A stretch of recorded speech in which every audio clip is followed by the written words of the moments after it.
The marine park is too big for us to manage just by ourselves. We have to bring in our partners, our traditional owners, our tourism operators and sort of reef-dependent industries.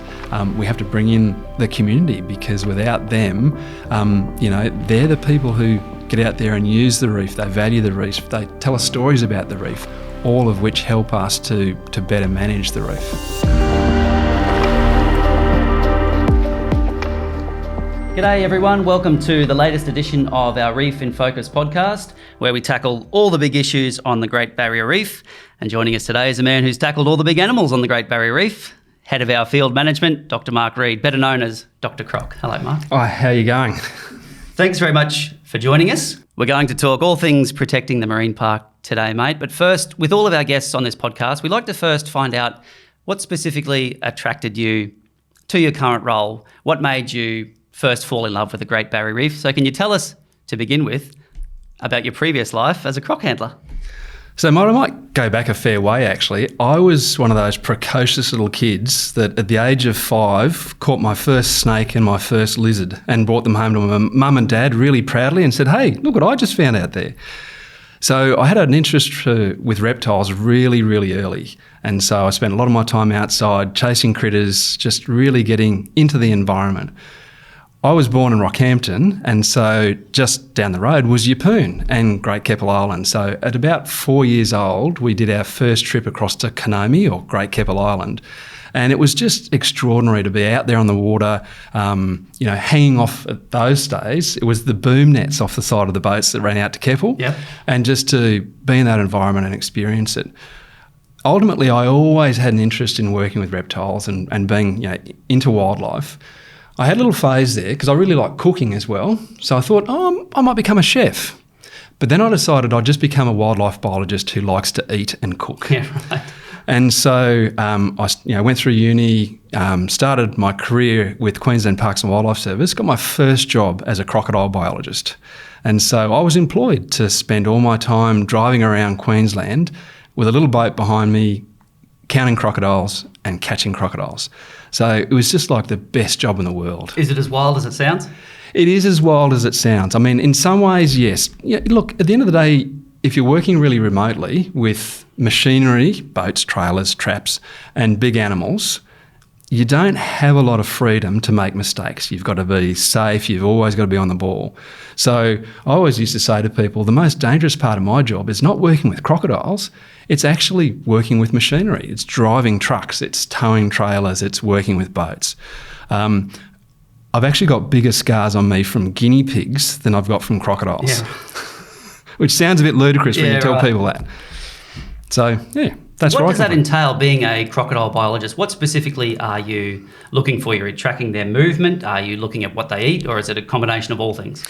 Look, it's all of the above. My job was really to be able to provide the government of the day with information about how the crocodile populations in Queensland were faring. So I was working primarily on estuarine or saltwater crocodiles. So I was answering questions like, are the numbers going up? Are the numbers going down? Where are the most crocs located? If they're near human habitation, are they experiencing or are they exhibiting dangerous behaviour to people? And then part of my job was to then go out there and actually target those animals for removal to remove the risk to people. So I was also really lucky in the fact that I pioneered the application of satellite transmitters to big saltwater crocodiles, estuarine crocodiles, so we could actually look at their movements. And it was amazing, like within the first 12 months, we'd essentially rewritten the books about how crocodiles use space through time. And that's phenomenal. That's worldwide now?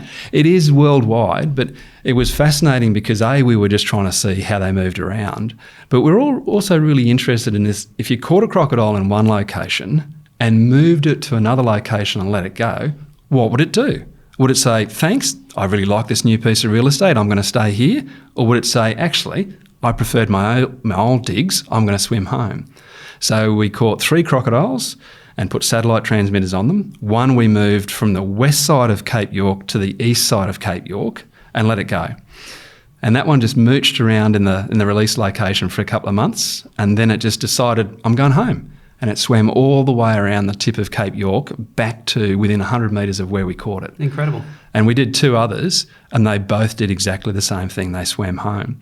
And that was fascinating because we then used that information to actually change the statewide policy on how we manage crocodiles.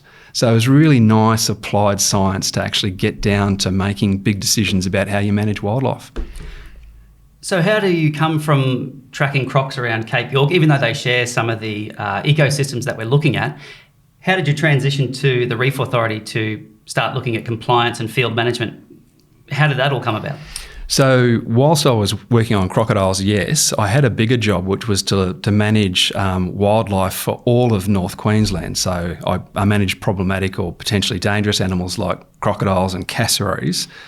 But I was also managing threatened species and managing teams of people to work with all of those things. So there was a really close interaction between looking after the habitats of the species, looking after the species themselves, but then also thinking about how do I manage humans to try and reduce the risk to humans and to the species. All of that's just it's about management. It's about protected area management. And so it was, it was a really nice transition between Queensland Parks and Wildlife Service and the Reef Authority, because I came over here with all those skills about working with people, dealing with, tricky issues, and then understanding how animals use space through time. So it was sort of, in many ways, it was hand in glove. So from crocodiles to cassowaries to the odd feral guinea pig. Yes. You touched on it a little bit. Is there a point where perhaps you're in the water? I know a lot of our guests on this podcast have a pivotal moment where they first realised or they first laid eyes on the reef through snorkeling or scuba diving, something like that, where they think, this is where I want to be. I'm going to devote my professional life to protecting the Great Barrier Reef. Do you have a moment like that, or is it a combination of your years trekking up and down the coast?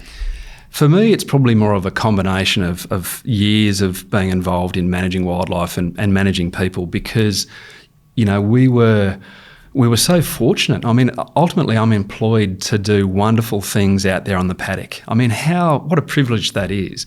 And so to be able to do that in one environment with, threatened species and things like cassowaries and marine turtles, to come across to the Reef Authority and do exactly the same thing with an extraordinary marine park out there that we're here to manage, that's just such an extraordinary privilege. And avoiding any confusion around this, mate, I guess when we talk about the reef, we think of the spectacular coral ecosystems that we see so regularly, but the Great Barrier Reef entails a lot more than what we see under the water, if you like. We're talking about estuaries, islands, seagrass meadows. What tools do we have to help protect those and build resilience into the future? Yeah, so a really nice example of that, I suppose, is the fact that at last count, there's about 1,050 different islands in the World Heritage Area. There's been this amazing long-running, enduring relationship between the Commonwealth Government and the state government to deliver in-field services in the World Heritage, called the Reef Joint Field Management Program, which is a little bit of a mouthful, so we might just call it field management. Yeah. So it's a long-running, enduring relationship that delivers the in-field services to look after a whole range of things. So it looks after the marine environment, but it also looks after about 470 islands of those 1,050. So think about island national parks with campgrounds and walking paths on them. So they're looking after that. Think about our public moorings that people go and hook up to. So the field management program looks after them. But also things like, if our islands have some form of problem, like an outbreak of a weed or a particular insect impacting our trees, the field management program actually goes out there and engages in, trying to combat those threats to enhance the resilience of the islands. And it's a really long-standing, relationship between the state and the Commonwealth. And if we sort of, I suppose, just unpack that partnership a bit more, we've got to think about the fact that because the marine park's so big, we can't cover all of it by ourselves. So we've got other partners that come and help us deliver things like compliance. For example, we've got the Queensland Police Service, the Queensland Boating and Fisheries Patrol, the Australian Maritime Safety Authority. So there's this whole suite of different organisations that help us collectively manage the reef. And at times we have to do something a little bit more novel to help protect the reef and enhance its resilience. So a couple of things we've talked about it have been things like the crown of thorns starfish. So, they're actually a natural species, but they can actually get into really high, or what they sometimes call sort of plague numbers on our reefs. They eat coral, and they can eat a lot of coral. So for us, one of the management tools that we can actually apply, or a management lever that we can pull to make a difference, is we've actually got a really good crown of thorns starfish control program, our COTS control program. And that means that we can actually identify reefs that are really important for us, whether that be tourism reefs or reefs that are sort of ecologically more important, and we can actually direct resources through the COTS control program to go there and actually bring those crown of thorns starfish numbers down. What we've found through our monitoring is that as soon as we start bringing those numbers down below a threshold, the coral actually starts to bounce back. So it's that resilience in practice, which is really amazing. And it's just about finding that balance, like everything. It's not about wiping them out completely. They're an integral part of the reef ecosystem. It's about finding that balance so everyone lives in harmony, if you like. Yeah, and it's about what are the things over which we have genuine control as well. Like, we've got to be, in so many ways, we've got to be really targeted about how we manage the reef. And we're really lucky because we're really well supported by government, whether that be the state government or the Commonwealth government. They support us really well to look after the reef. And so we've got to make sure that we spend that money in the best possible way to get the best outcomes for the reef. And our marine park is generally considered one of the best managed in the world. And you touched on it there, specifically why. It's because it's a genuine partnership and everyone has their role to play. Yeah, and that's really important to bring home. I think it's about the fact that because it's so big, we can't do it alone. So making sure we've got well-established, well-functioning, respectful partnerships, whether that be with our traditional owners, whether that be with all our different government agencies, whether it be with our tourism operators, our researchers, and most importantly, the community and the visitors that actually go out there and use and appreciate the reef. If all of those things are being considered and we're doing that well, ultimately it means that the Great Barrier Reef is being looked after for today's generation and for future generations. So from an overarching point of view, mate, as the head of field management within the Reef Authority, talking broadly, how do we protect the Great Barrier Reef? For me, it's thinking about the fact that we're talking about an area that's bigger than the size of Italy. Or, to put it another way, 3/4 of the countries in the world fit within the boundaries of the Great Barrier Reef Marine Park. It's that big. So essentially, we need to have a toolkit to manage the whole marine park and all of the things that happen within it. So we've got to have tools that start out operating or managing the marine park at the big level, like our Act, for example, Great Barrier Reef Marine Park Act 1975 and its regulations. It's a really pivotal, broad-scale tool. And then, we have other tools that we can apply at that sort of same level.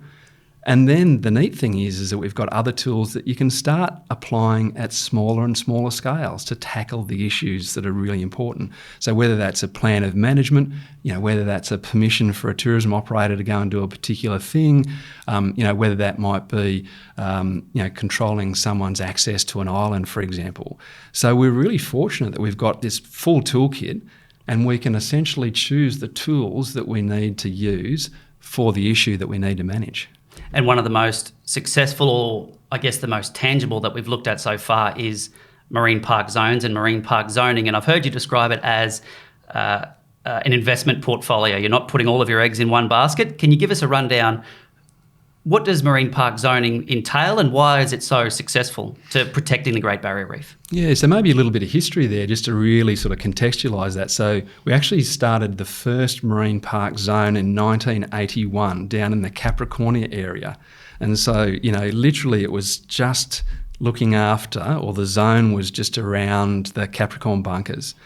And then progressively over time, the Reef Authority increased the zones until the sort of late 90s, where we started to realise that the zones we had in place were really focused on reefs and they were really focused on sort of mid-shelf and outer reefs. So all of those other habitats were largely unprotected. And so they started this program called the Representative Areas Program, where they went through and had a look at all the different types of habitats in the marine park and said, okay, let's look at protecting each of those, up to a certain point. And essentially that's the sort of diversified investment portfolio. It's making sure we've got zones that start at the top of the marine park and go to the bottom of the marine park, but also go from east or west to east. Because if something happens in one zone, it's really nice to have all those other zones as a fallback option.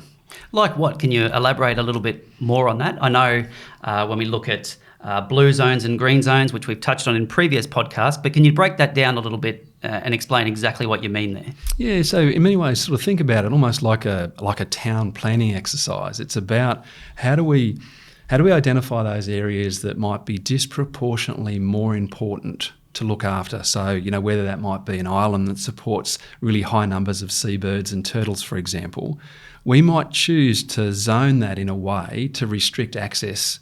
So it's really about protecting the biodiversity. It's also about identifying those reefs that are genuinely more important than some of the others, and maybe we might make them a marine national park. So you can't go in there and extract resources, fishing or whatever it might be, unless you've actually got a permit to do so. And so, we've got this suite of zones that first and foremost protects biodiversity.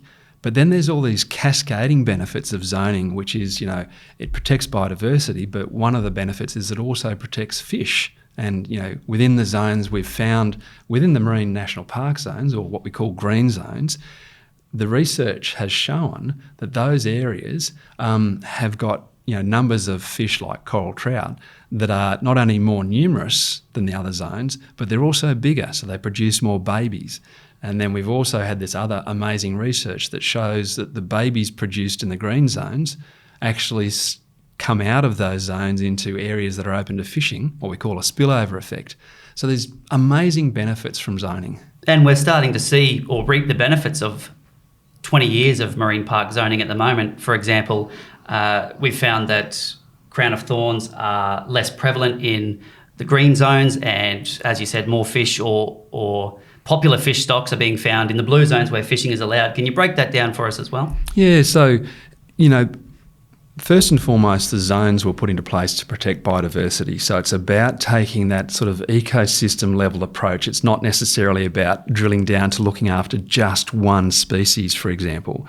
And so what we've found for those marine national park zones is because of the fact that they're closed to fishing, we've seen benefits like they're more resilient to bleaching events. They recover quickly if there's some form of disturbance, say for example like a cyclone goes through. But we've also found that the numbers of crown of thorn starfish in the green zones is less than zones that are open to fishing. So they really confer a huge range of benefits to the marine park, but also the biodiversity that it supports. From a personal point of view, we all love the reef, but yourself being a mad fisherman, it must be very pleasing to see that these things that we've put into effect, some of them 10, 20 years ago, are having the desired effect. It is really amazing, like to go out on the reef. As I say, as you've said, I'm a pretty mad keen fisherman. So to be able to go out there and catch some extraordinary fish in the areas that are open to fishing really demonstrates the benefits of zoning. But it's also about, for me, it's also about talking to other people that have had a long-term association with a marine park. And some of those people that I chat to, they're also staunch advocates of the benefits of zoning. I've talked to other fishers who say, the fishing here is better than it's ever been.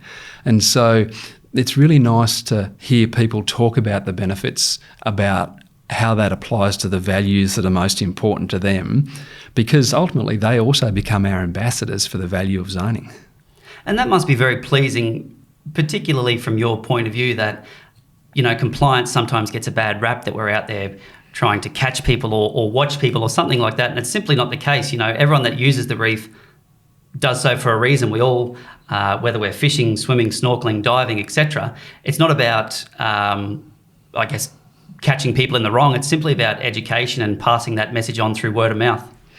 Yeah, I mean, one of the tools that we've got in our toolkit, as you mentioned, is compliance. And, we've got a really well-designed, well-delivered, risk-focused compliance program in the marine park. And first and foremost, compliance is actually about contacting and making connections to the users of the marine park. It's about, being able to come alongside somebody who's out there in the marine park and saying hello, introducing yourself, starting a conversation, because that then gives us the opportunity to say, hey, are you aware about marine park zoning? Do you have different tools that you can access zoning from? Like, do you have something on your chart plotter? Do you have a hard copy map, the old style? Or, do you have the Eye on the Reef app downloaded on your phone? That then allows us to have another conversation about, rules and regulations. Do you know how to use your chart plotter right? And then we can actually start that education process. So it's about making that physical connection with the users of the marine park. Part of that is we actually want them to go away and come away from those interactions feeling positive. I've just talked to somebody from the compliance program and they were professional, they were courteous, they were respectful. That's the impression we want to leave people with. And all of these factors, mate, all contribute to building reef resilience, which I guess is our overarching aim as the Reef Authority, to make sure the reef can not only withstand disturbances or impacts, but bounce back to be the reef that we all know and love. And part of that for me is just thinking about that we've been charged with looking after this resource for not only this generation, but for generations to come. So having that future focus, that being able to leave that enduring legacy is really valuable. So the whole element around resilience is really critical for us to understand. Like if we manage the marine park well, if we've got zoning in place, we've got zones with high integrity, we've got compliance in place to make sure that people aren't out there abusing the zones, that all contributes to enhancing the resilience of the marine park, which means that it's more resilient to disturbances, it'll bounce back quicker, and it's less likely to be impacted by things like crown of thorn and starfish. We've discussed looking at or protecting the reef for future generations. If we look back to say how our traditional owners have relied on the reef for tens of thousands of years, we're also building on how they've managed and looked after sea country for the last 60,000 years, all up and down the Great Barrier Reef. Absolutely. In many ways, it's about the sort of complementary nature between, understanding and getting an insight into their traditional ecological knowledge, like how they've been doing it for many, many centuries, and bringing in a little bit of our management as well. And there's some great examples of where we see that happening. Like we've got a project on an amazing place called Rain Island, where we work really closely with the traditional owners. And you get that great intersection as you're walking the beach, talking about turtles or seabirds, and all of a sudden they're bringing in their stories about, what that means to them, how that animal, does particular things based on their beliefs and culture. And it's so much richer to bring both sides of the spectrum into the story. And that must be very pleasing from a personal point of view after 30 odd years plus working to protect our natural environment. You must have seen some great developments from when you started to what we're doing now. Yeah, I certainly have. And if we think about our traditional owners, one of the things that has really changed my life is actually being on country with traditional owners. So rather, you can read about it as much as you like, you can have as many PowerPoint presentations as you like. Yep.